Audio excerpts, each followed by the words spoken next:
আসসালামু আলাইকুম বন্ধুরা। আশা করি আপনারা সকলে ভালো এবং সুস্থ আছেন। স্বাগতম আমার নতুন একটি ভিডিওতে। গত ভিডিওতে আমি বায়োলজি প্র্যাকটিক্যাল নিয়ে কীভাবে করতে হবে সেই বিষয়ে আলোচনা করেছিলাম। বায়োলজি প্র্যাকটিক্যালের ইন্ডেক্স, খাতা সাজানোর বিষয়টি এবং কোন কোন নিজ নিজ স্কুল থেকে কীভাবে শিক্ষকদের নির্দেশনা অনুযায়ী আপনারা একটি সুন্দর প্র্যাকটিক্যাল খাতা সাজাবেন এবং তাতে করে একটা ভালো মার্কস আনতে পারবেন সেই বিষয়ে আমি আলোচনা করেছিলাম। আজকে পদার্থবিজ্ঞান নিয়ে আলোচনা করব। তো পদার্থবিজ্ঞান এটা এখানে বইটা আছে, খাতা আছে বায়োলজির মতোই। তো প্রথমে মলাট, আপনারা যে কোনো খাতা নিতে পারেন। আমি এক্ষেত্রে সেঞ্চুরি খাতা নিয়েছি। এখানে একটা পেপার কাটিং করে মলারটার মধ্যে লাগিয়ে দিয়ে ওই আগের মতো institute name, roll number, registration number, subject, session ইত্যাদি এবং আপনার বিভাগ, এই কয়টা জিনিস লিখে দিয়ে পেপার কাটিং লাগাই দিলে আপনার মলারটা হয়ে যাবে। অথবা আপনি সেটা মলাটও করতে পারেন, অর্থাৎ ক্যালেন্ডার বা অন্য কিছু দিয়ে মলাট করে নিতে পারেন। এবার পরবর্তী অংশে যাই। একটা ফিজিক্স খাতার ভিতরটা প্র্যাকটিক্যাল খাতার ভিতরটা মোটামুটি এরকম হয় দেখতে। বিভিন্ন ধরনের ইনস্ট্রুমেন্টের ছবি থাকবে এখানে, তুলা যন্ত্র থেকে শুরু করে স্ক্রু, গো, স্লাইড, ক্যালিপার্স। আপনি চাইলে এগুলো দেখে ছবি আঁকতে পারেন। ছবি আঁকার জন্য এগুলো অনেক কাজে আসে। তারপর এটা হচ্ছে ইন্ডেক্স। আপনারা দেখতে পাচ্ছেন কি না? এটা হচ্ছে ইন্ডেক্স। ইন্ডেক্সের মধ্যে এবারে সিরিয়াল নং, যেটা আগে বলেছিলাম, সিরিয়াল নং, date, name of experiment, page নং, রিমার্কস আর ইনিশিয়ালস থাকবে। ইনিশিয়াল অংশে বা রিমার্কস অংশে আপনার টিচাররা সে সাইন দিবে। পেজ নং আর বাকি এই বিষয়গুলোর ক্ষেত্রে আপনি যেভাবে বায়োলজির ক্ষেত্রে বলেছি সেভাবেই লিখবেন। তবে খেয়াল রাখবেন প্রতিটা লেখার মাঝখানে যেন এরকম ঘর ফাঁকা থাকে। এই খাতার মধ্যে এক্সপেরিমেন্ট সংখ্যা কম, তবে এক্সপেরিমেন্ট যদি কোনো কারণে বেশি হয় তবে ইন্ডেক্স পেজ যেন এরকম এপিটোপিট থাকে, যেন পরবর্তীতে প্রয়োজনে এই পৃষ্ঠা থেকে এই পৃষ্ঠায় আসা যায়, সেরকম একটি খাতা সংগ্রহ করবেন। এরপর আসি লেখার ক্ষেত্রে। ফিজিক্স খাতার লেখার ক্ষেত্রে আমি যেহেতু এই ধরনের খাতা নিয়েছি, খাতাগুলোর বৈশিষ্ট্য আপনার যে পেজ থাকবে সেই পেজে এক পিঠে লেখার অংশ আর অপর পিঠে আপনার ছবি আঁকার অংশ থাকবে। আবার এক পিঠে লেখা, এক পিঠে ছবি। প্রথম নিয়ম আগে একটা ছবি আঁকবেন, অর্থাৎ প্রথম পেজটাই, যে এটা হচ্ছে প্রথম পেজ, এই প্রথম পেজের প্রথমে ছবি আঁকবেন।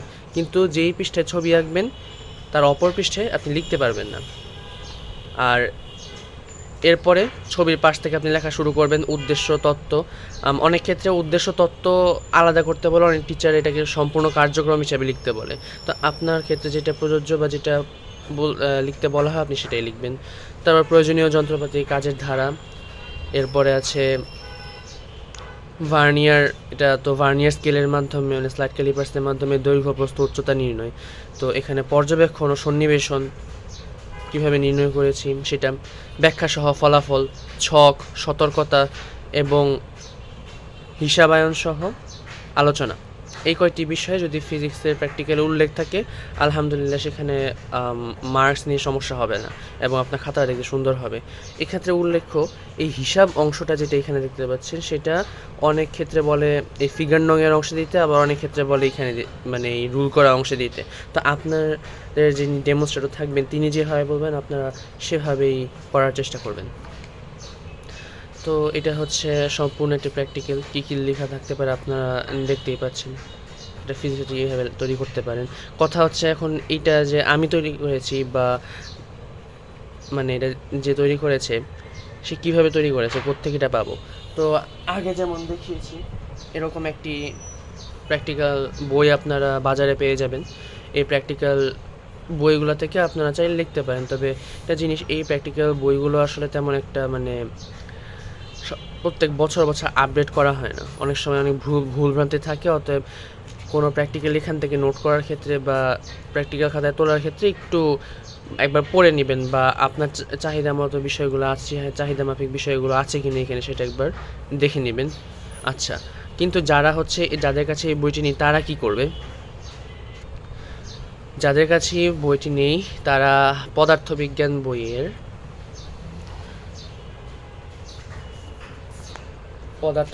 বইয়ের যেই কাজ অংশটি আছে, এই যে আপনারা দেখতে পাচ্ছেন, এই যে মানে অনুসন্ধান 1.01 আমি এখানে যে প্র্যাকটিক্যালটা করেছি যে স্লাইড ক্যালিপার্সের মাধ্যমে দৈর্ঘ্য প্রস্থ উচ্চতা মেপে আয়তন নির্ণয়, এই পরীক্ষণটি ঠিক সেম একই রকম পরীক্ষণ। দেখুন উদ্দেশ্য আছে, কাজের ফলে যদিও এখানে পয়েন্ট আকারে দেওয়া নেই, তবে পর্যবেক্ষণ, ফলাফল, ছক এবং আরও হিসাব সম্পর্কিত বিষয়াদি আপনি এখান থেকে পেয়ে যাবেন। অর্থাৎ সম্পূর্ণ যে প্র্যাকটিক্যাল কীভাবে করতে হবে তার একটা নমুনা আপনি এখান থেকে পেয়ে যাবেন। যারা ইংলিশ ভার্সনের স্টুডেন্ট তারা সাধারণত হচ্ছে তাদের জন্য আমার জানার মতো কোনো বাংলা মানে ইংরেজিতে লেখা প্র্যাকটিক্যালের বই হয়তো পাওয়া যায় না। তো যারা এফোর্ড করতে পারবেন না বাংলা কিংবা ইংলিশ ভার্সনের স্টুডেন্ট, তারা বইয়ের এই অংশের মধ্যে যে কাজটুকু আছে এটা দেখতে পারেন প্র্যাকটিক্যালের জন্য। শুধু কি একটাই না, শুধু একটা না, আপনি চাইলে এখানে পরবর্তী এক্সপেরিমেন্টটা কী ছিল, ধরুন পরবর্তী এক্সপেরিমেন্টটা বলেছে ঢালু তলের ওপর গড়াতে থাকা বস্তুর গড় দ্রুতি বের করো। তো এটা হচ্ছে অধ্যায় 2 গতির অংশ। তো চলে যাই।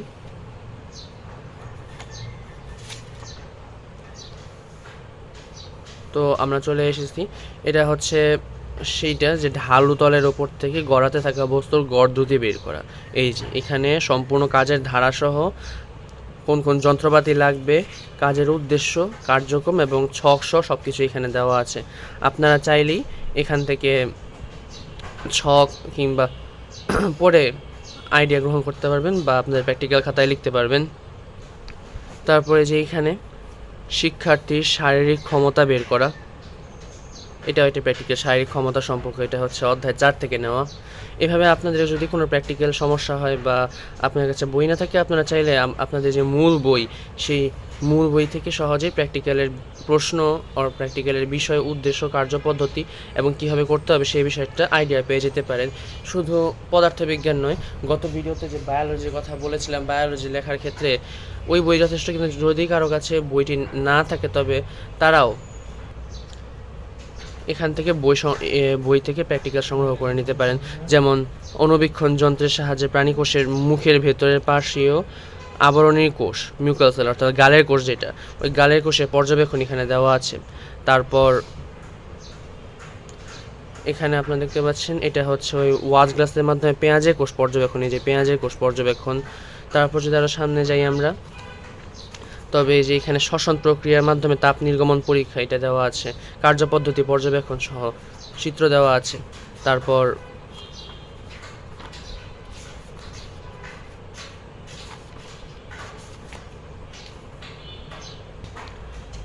এখন আছে আমরা চ্যাপ্টার 11তে এই একক কাজের মধ্যে ফুলের বিভিন্ন স্তবক পর্যবেক্ষণ, গর্ভাশয়ের প্রস্থচ্ছেদ পর্যবেক্ষণ, এগুলো প্র্যাকটিক্যালে আসে না, এগুলো প্র্যাকটিক্যালে ছিল আপনাদের আগের ব্যাচ বা এখন যারা দেখতেছেন তাদের সবার এটা থাকার কথা। তো এখান থেকে আপনারা চাইলে ইজিলি পেয়ে যেতে পারেন। হ্যাঁ, যদিও এগুলোর আবার মানে কার্যপদ্ধতি কিছু দেওয়া নেই, তবে এগুলোর জন্য আপনার চাইলে অনলাইন থেকে সংগ্রহ করে নিতে পারেন। আর ইংলিশ ভার্সনের স্টুডেন্ট যারা আছেন তারাও ঠিক এই বইয়ে ব্যবহার করে একটু সাজিয়ে গুছিয়ে যদি লিখতে পারেন প্র্যাকটিক্যাল, তবে আশা করা যায় ভালো মার্ক অর্জন করা সম্ভব। তো আজকের জন্য মূলত ফিজিক্স এটুকুই ছিল। আমি আমার খাতাটি সম্পূর্ণ দেখিয়ে তারপর শেষ করবো, যেন আপনারা আর ভালোভাবে আইডিয়া পান যে কীভাবে আসলে এটা ফিজিক্সের খাতা আপনার সুন্দর করে সাজাতে পারেন। চলুন শুরু করা যাক।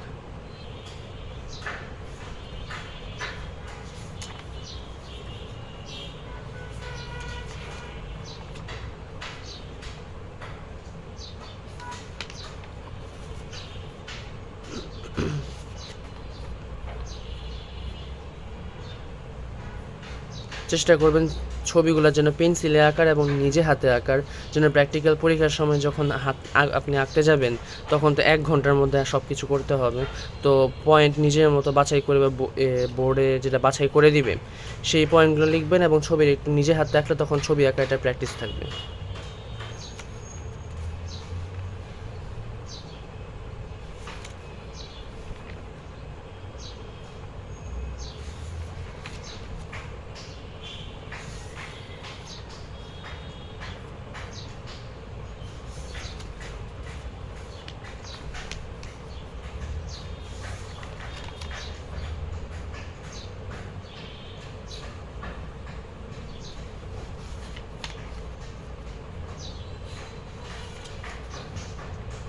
দেখুন আমি কিন্তু যে পেজে ছবি এঁকেছি সেই পেজে লিখিনি, আবার যে পেজে লিখেছি তার উল্টা পিঠে কোনো ছবি আঁকিনি, তবে হিসাব দেওয়া যেতে পারে।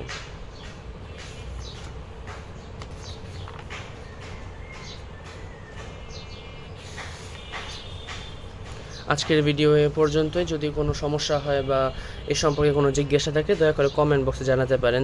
যথাসাধ্য চেষ্টা করব সেই প্রশ্নগুলোর উত্তর করার, এবং যদি কোনো ভুলভ্রান্তি হয়ে থাকে তবে আন্তরিকভাবে দুঃখিত। সেই বিষয় সম্পর্কে পরবর্তীতে সংশোধন করার চেষ্টা করব। সবাইকে ধন্যবাদ। ভিডিওটি ভালো লাগলে লাইক, শেয়ার এবং সাবস্ক্রাইব করবেন। আপনাদেরকে বিদায় জানিয়ে শেষ করছি। আসসালামু আলাইকুম।